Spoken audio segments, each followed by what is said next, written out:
Hi, boys and girls. Today we're going to be reading Chapter 3, Lesson 4. We're going to learn about how the city of Detroit was established and settled. So let's get started. Oh, before I guess I can go in presentation mode. At the top of this slide, you'll see a map that I inserted. It is the city of Detroit in the early 1600s. And so that map shows you the narrowing of the Detroit River. And that's how Detroit got its name. I believe it's a French term that means narrowing of a waterway. So the Detroit River is right by the city of Detroit, and it leads into Lake Huron. All right, you're going to follow along and listen and watch my presentation on Chapter 3, Lesson 4, and then you're going to complete the homework assignment on Slide 7. And remember, you can watch this presentation as many times as you want, and you can go to any of the slides when you're trying to complete your homework assignment. All right. How Detroit got its start. Let's think about this while we read. How did Cadillac affect Michigan's history? Today, Detroit is our largest city. About 800,000 people live there. It has highways going north, south, east, and west. Each day, these highways are full of cars. Detroit has businesses of all kinds, but it is a center of making cars and trucks. Long ago, it was only a place by a wide river. It was a place where Native Americans camped. Let us learn how this great city got its start. Detroit began in the mind of a Frenchman. He began to think about it more than 300 years ago. In a way, it was born in far-away France. It may have happened like this. Now, imagine you are there. Meet a boy who is a servant in a big house. The man he works for has an important job with the French government. Greetings. It is 1699 and I welcome you to France. My name is Andre. I am a servant boy in a big house. My master lives near Paris. He is an important man in the government who helps plan things for the king. My master mostly works for the French colonies. His name is Pontchartrain. Tonight he is having a special guest for dinner. It is my job to bring wood for the fireplace. The house is made of stone and can be cool much of the year. I keep the fire going and the room cozy warm. I just sit on the floor by the fireplace. Unless I must go for more wood, no one pays attention to me, so I can listen to the men talk. The guest is coming in now. His name is Antoine Cadillac, and he is from New France. Do you know that there is a French colony in North America? Yes. This man, Cadillac, looks like someone of action. I bet he's good with a sword. I've heard some other servants talk about Cadillac, and they say sometimes he gets into trouble. He can make enemies of important people, but Pontchartrain likes him. After dinner, the men are talking about great plans. Cadillac has a large map spread on the table, and he points and said, "This is the place." Here, the lakes narrow into a river. He tells Pontchartrain a fort here will control the rest of the Great Lakes. We can stop our British enemies before they move into this area. They will not be able to expand their fur trade. Cadillac says, if he can bring settlers and women, it will work.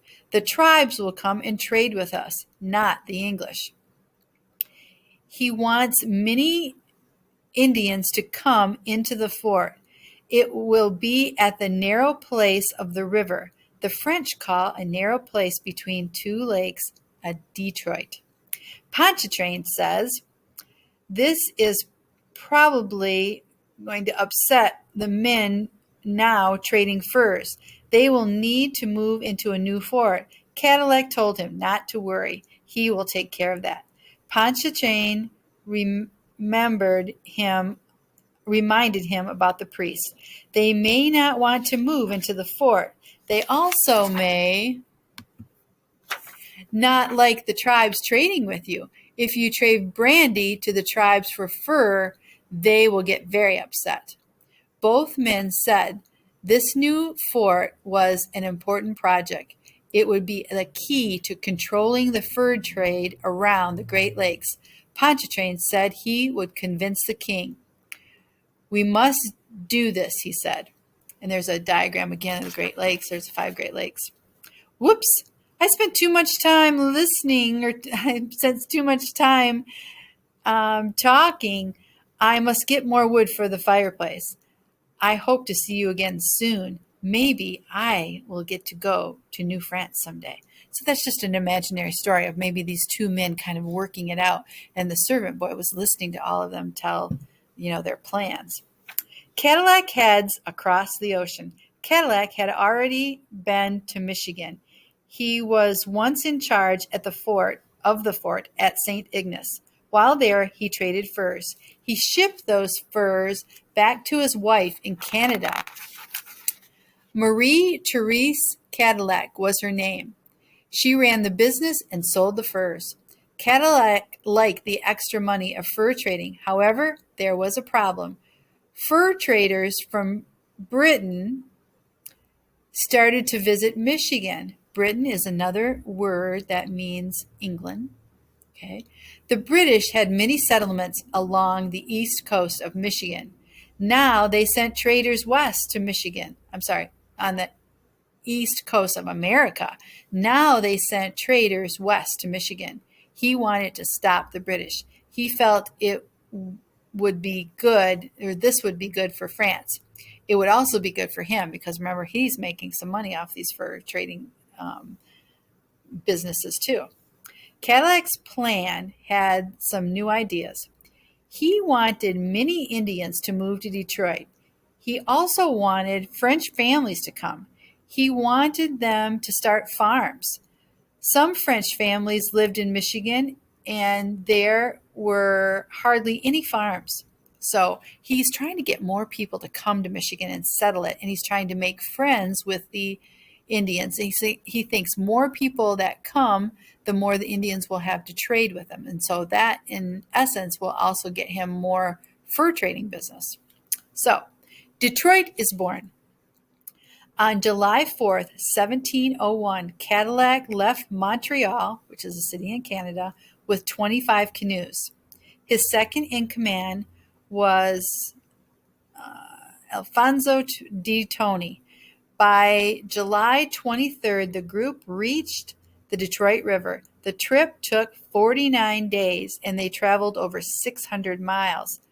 On the way, they had to cross 30 portages.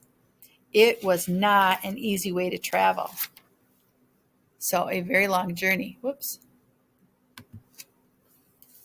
The next day, they started building. The French were the first Europeans in Detroit. Now, Detroit meant more than just French words for a narrow place between 2 lakes. Later, the French found out that the British had almost already started a fort in Detroit. The British had made a treaty with the Iroquois. This would let the British travel to Detroit using Lake Ontario and Lake Erie. So the British tried to get there first. The first French women here. Until now, no French women had come to Michigan. It was rough land. It was a land of fur traders and explorers. Women were not thrilled about coming here. The wives of Cadillac and de Tony decided to move here. Marie Cadillac and Anne de Tony would come with their children. This excited the tribes. This, they felt, meant the French would stay here. The French would be able to protect them if they needed to. The women traveled in canoes. They brought some of their children. The Indians and soldiers did the paddling. Imagine what a trip like that would have been like. When the women arrived, the men were really excited. They shouted and shot their guns in the air. The day was October of 1701. Success, but problems too. Indians did move to Detroit. The first winter, there were 6,000. Cadillac started businesses that made the important things the town needed. They had a blacksmith and a tool maker. The Cadillac family built 3 houses. They also built 2 barns, a windmill, and a bakery oven. Soon there was a church called St. Anne's. And boys and girls, I think it's still there today. A bigger version of it, I guess. It's probably been rebuilt, but there is a beautiful St. Anne's church. The yellow box on page 111. What did the tribes think of this new town? It was not like their villages. Did they ever think trading furs would cause the Europeans to build towns? How life-changing is this for the tribes? So imagine the tribes seeing all this activity going on and all these people moving to this area just over wanting to trap and trade furs. Cadillac did upset the other fur traders. Too many furs were going to Detroit. It was ruining their business. By 1711, those traders wanted Cadillac to leave. They knew how to do it. They got the king to give him a new job. Cadillac was made the governor of Louisiana. Our 2 states have Cadillac connection.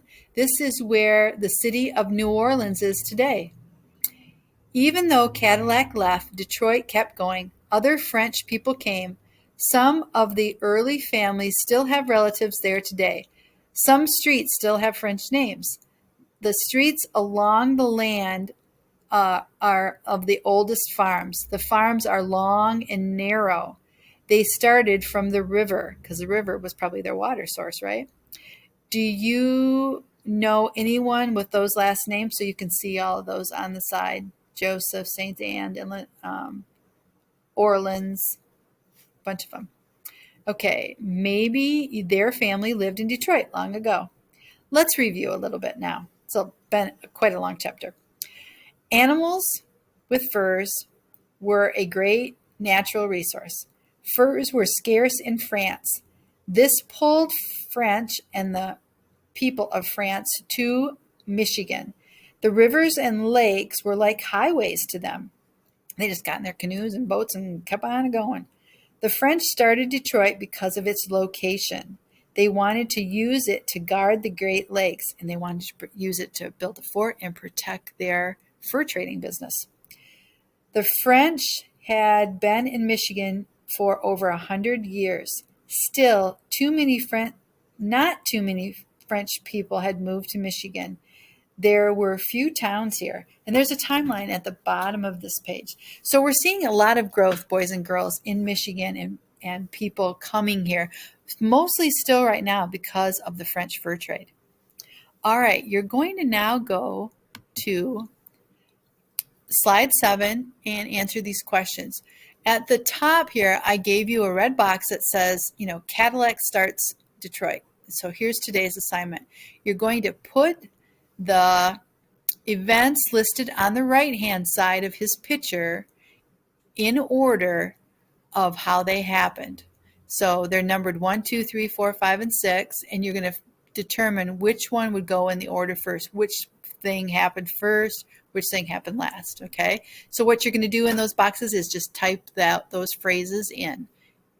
Read through them and then determine which one you want to put first and type them in. And again, you can go back to the slides as many times as you want. Then over here, you're going to list the 2 European women who were first in Michigan. And then at the bottom, I want you to think like a historian. How do you think the tribes felt about the new city of Detroit? And how did it change their lives? All right, that's all for now.